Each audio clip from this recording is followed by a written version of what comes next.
Final paper. This is a brief video explaining a little more in depth what I'm looking for in a final paper and going over the requirements. You can see some of this in the syllabus kind of introduction video from Unit 1, but this is going to go a little bit more in depth. So the final paper, this is due by August 5th at the end of the class. It's part of the finals unit. You'll see that down on the assignments tab of Canvas. That's where you'll upload the paper. What is the final paper? Well, the idea is trying to engage with the world around us and see how difficult conversations are a part of the world we live in, and take some of the skills that we've been learning in this class and use them to analyze those difficult conversations, to try to understand a case study where difficult conversations took place and understand it through the lens of this class.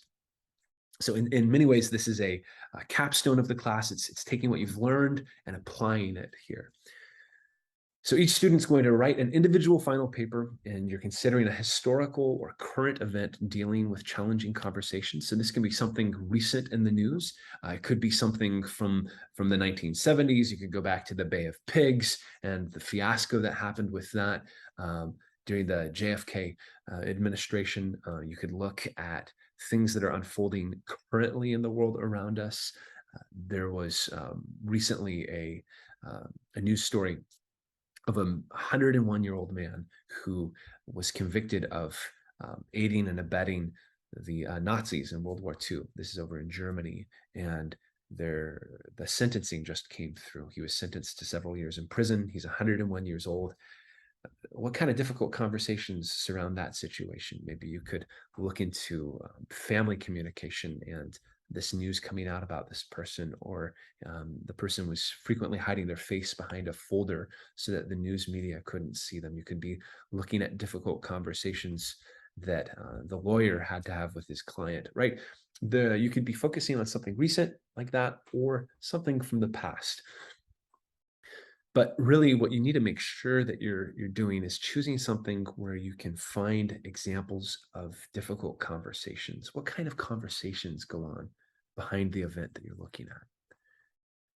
You're looking for a research question. So your research question could be, if you're using the Bay of Pigs example, right? There's this disastrous invasion. There's these civilians that are they're sponsored by the US to go in and try to stage a coup, but it's disaster. Lots of people are killed. The coup is not successful. Lots of arrests. It's not only a disaster for the people who are part of that, but the United States also loses a lot of credibility. JFK's administration took a big hit for that. And what you could if you're looking at that case, you could look at some of the research that's been done behind the conversations that led up to that decision. What were JFK's advisors telling him that led him to make that decision? Why was it a disaster? Was there a lack of communication with the rebels who staged the coup in the United States government?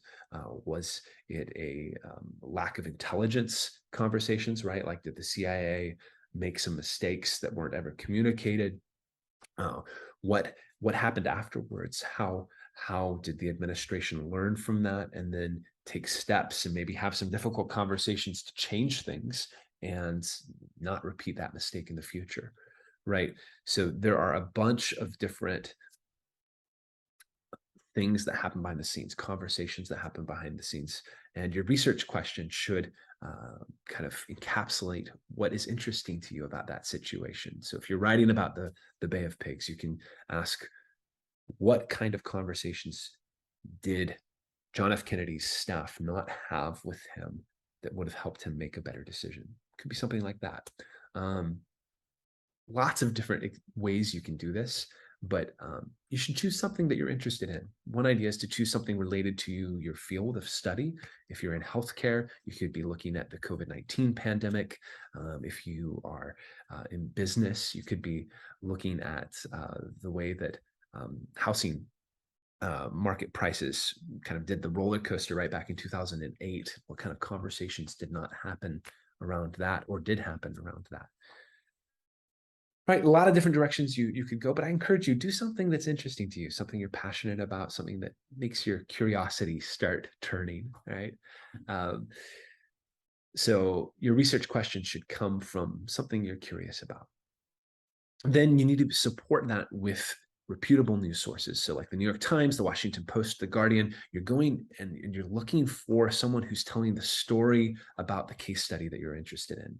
So if I'm looking at the COVID-19 pandemic, I'm going to go to the New York Times. I'm going to see they maybe have some op-eds about the effects of COVID-19, maybe an in-depth investigative reporting about and you should narrow this down. So you're going to see, I'm starting to look for specifics, right? So the COVID-19 thing, maybe I'm looking for an article by the New York Times that talks about how there was a shortage of mask supplies in the US or personal protective equipment. And why did that happen? Why was there a shortage, right? And I don't know if it was from the New York Times, it may have been another news outlet, but there was reporting about how the White House administration at the time was scrambling to buy PPE supplies, personal protective equipment, as the pandemic was coming out. And for some reason, our supplies were not stocked well for that level of emergency. And why was that? What kind of conversations didn't happen to lead to that moment? Right. So you're looking for specifics are going to help, because if you're too broad, then it's going to be difficult to write a paper that's within the 12-page mark. You could write a whole book, right? So you want to narrow it down to something that you can find information about and something that you can speak about in the allotted page number. Then you're drawing on course texts. So you're telling the story in the paper, you're telling the story of this case study that concerns difficult conversations. And then you're going to take the texts that we've read during this course, and you're going to bring your case study, right? Maybe it's the Bay of Pigs, maybe it's COVID-19, and you're going to bring it into conversation with 5 different metaphors, 5 different big ideas from communication theory, from your course texts. And this could come directly from your M&Q assignments, right? You could take some of your favorite ones and apply it. And you're going to use those to reflect on the importance of those metaphors for communicating with civility. Why are these important to this case study? Why are these ideas important? It could be any number of things, whether it's polarized communication from Dr. Arnett's Communication and Community book. You could be taking that and saying, hey, why does polarized communication get in the way of having good conversations and important conversations? But yeah, select a metaphor, connect it to the case study. You're going to do 5 different metaphors. And then finally, paper should either follow APA or MLA style. Keeps it consistent, keeps it clean, and shows some professionalism in writing. So you'll see the rubric down here. Your length requirement, 12 pages, will give you up to 100 points. You can earn up to 100 points, right? It doesn't guarantee it, but you can earn up to 100 points if you have 12 pages of content. With 8 pages, you can earn up to 70 points. There's a cap. 5 pages, you can earn up to 50 points. And this is for the point section of the paper there. And then finally, you're identifying a case study, communicating with civility in challenging context. You need to have a clear case study. We need to know what you're talking about. It should be kind of narrow in scope so that you are not scattered everywhere. And you should have a clear research question that's worth 15 points. You need to cite 2 to 3 stories from news sources that describe the case study. So you're looking for 2 to 3 different places, maybe the Washington Post, the New York Times, the Guardian, something like that. Or it could be from similar sources, as long as there's 2 to 3 stories. But it is better to have a diversity of sources.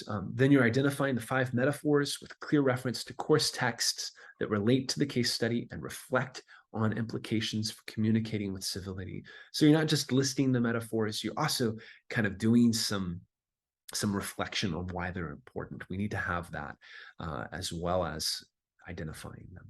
That's 50 points. And then finally, you're following proper grammar and formatting, 15 points, for a total of up to 200 points for the paper. And I'll mention this again in the video. It's really important that you do your own work. Academic integrity is so important. And this is especially true for the final paper. This is a reflection on the work that you've been doing up to this point in the class.